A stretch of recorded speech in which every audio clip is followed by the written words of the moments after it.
Assalamualaikum warahmatullahi wabarakatuh. Perkenalkan, nama saya Ella Amanda dari jurusan Fisika, Fakultas Sains dan Teknologi. Sebelum itu, saya akan memperkenalkan dosen pengampu Bahasa Indonesia, yaitu Bapak Rusdian Effendi, MPD. Di sini saya akan memenuhi ujian akhir semester Bahasa Indonesia yang berjudul Penggunaan Bahasa Indonesia yang Baik dan Benar. Selanjutnya kita akan bahas satu persatu, dimulai dari berbahasa Indonesia yang baik. Baik, sesuai dengan situasi komunikasi formal dan non-formal. Tujuannya, informasi yang ingin disampaikan dapat diterima dan dipahami oleh mitra tutur dengan baik. Kaidahnya, berbahasa yang baik tidak selamanya sesuai dengan kaidah bahasa. Berbahasa yang benar sesuai dengan kaidah bahasa Indonesia, baik dari segi pembentukan kata, pengkalimatan, maupun penulisan ejaan. Tujuannya, berbahasa yang benar harus sesuai dengan kaidah bahasa atau kebakuan bahasa. Kaidahnya, berbahasa yang benar mengacu pada penggunaan bahasa pada situasi formal yang menuntut penggunaan bahasa Indonesia yang baku. Bahasa Indonesia adalah bahasa Melayu yang dijadikan sebagai bahasa resmi Republik Indonesia dan bahasa Persatuan Bangsa Indonesia.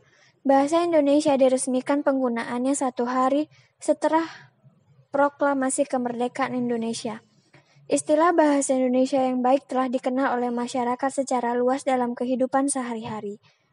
Namun pengenalan istilah tidak menjamin secara komprehensif dan makna istilah bahasa Indonesia yang baik.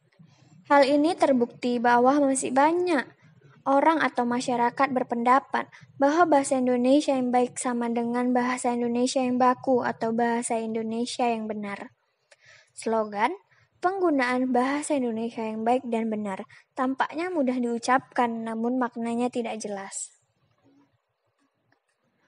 Slogan tersebut diartikan oleh sebagian besar masyarakat bahwa di segala tempat kita harus menggunakan bahasa Indonesia yang baku.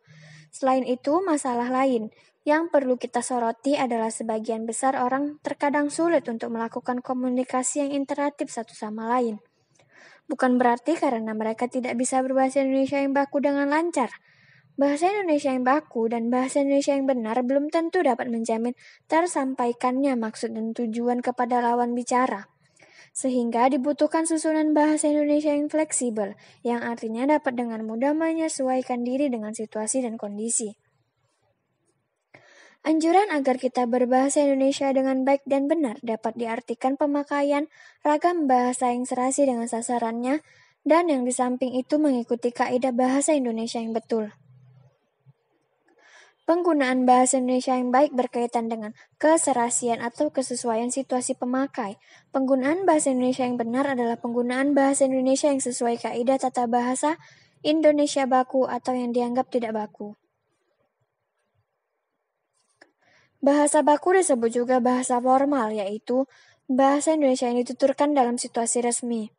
Bahasa baku digunakan dalam berkomunikasi antara lain komunikasi resmi, kebutuhan teknis, dan pembicaraan di depan umum.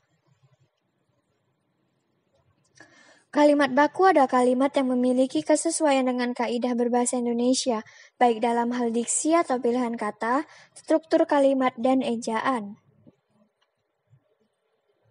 Ciri-ciri kalimat baku. Pertama, logis. Logis adalah masuk akal dan ide kalimat yang dapat dengan mudah dipahami.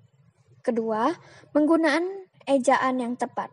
Kaidah yang terdapat dalam ejaan bahasa Indonesia harus digunakan dalam kalimat baku, di antaranya penulisan huruf kapital dan huruf miring. Ketiga, tidak ambigu. Tidak ambigu ini maksudnya kalimat baku atau kalimat efektif bertujuan agar orang yang diajak berkomunikasi dapat mengerti maksud dari kalimat yang ada. Keempat, hemat. Hemat maksudnya tidak menggunakan kata, frasa, atau bentuk lain yang dianggap tidak perlu. Ciri-ciri ragam bahasa baku.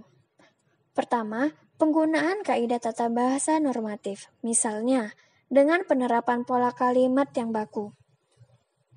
Acara itu sedang kami ikuti dan bukan acara itu kami sedang ikuti. Kedua, penggunaan kata-kata baku, misalnya cantik sekali dan bukan cantik banget, uang dan bukan duit, serta tidak mudah dan bukan gak gampang. Ketiga, penggunaan ejaan resmi dalam ragam tulis. Ejaan yang kini berlaku dalam bahasa Indonesia adalah ejaan yang disempurnakan atau EYD. Bahasa baku harus mengikuti aturan ini. Keempat, penggunaan lafal baku dalam ragam lisan. Meskipun hingga saat ini belum ada lafal baku yang sudah ditetapkan secara umum, dapat dikatakan bahwa lafal baku adalah lafal yang bebas dari ciri-ciri lafal dialek setempat atau bahasa daerah. Kelima, penggunaan kalimat secara efektif. Di luar pendapatan umum yang mengatakan bahwa bahasa Indonesia itu bertele-tele, bahasa baku sebenarnya mengharuskan komunikasi efektif, pesan pembicara atau penulis harus diterima oleh pendengar atau pembaca persis sesuai maksud aslinya. Menggunakan bahasa Indonesia yang dengan baik dan benar mempunyai beberapa konsekuensi logis terkait dengan pemakaiannya yang sesuai dengan situasi dan kondisi. Pada suatu kondisi tertentu, yaitu pada situasi formal, penggunaan bahasa Indonesia yang benar menjadi pilihan atau prioritas utama dalam berbahasa. Kriteria yang digunakan untuk melihat penggunaan bahasa yang benar adalah kaidah bahasa. Dan kaidah itu sendiri meliputi 5 aspek.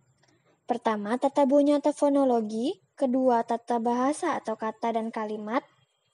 Ketiga, kosakata. Keempat, ejaan. Dan kelima, kelogisan. Ciri-ciri kalimat tidak baku. Pertama, penulisan tanda baca yang tidak tepat. Kedua, ketidaktepatan penulisan huruf kapital. Ketiga, ketidaktepatan struktur dan ketatabahasaan kalimat. Sekian dari presentasi saya. Mohon maaf bila ada kesalahan. Wabillahi taufiq wal hidayah. Wassalamualaikum warahmatullahi wabarakatuh.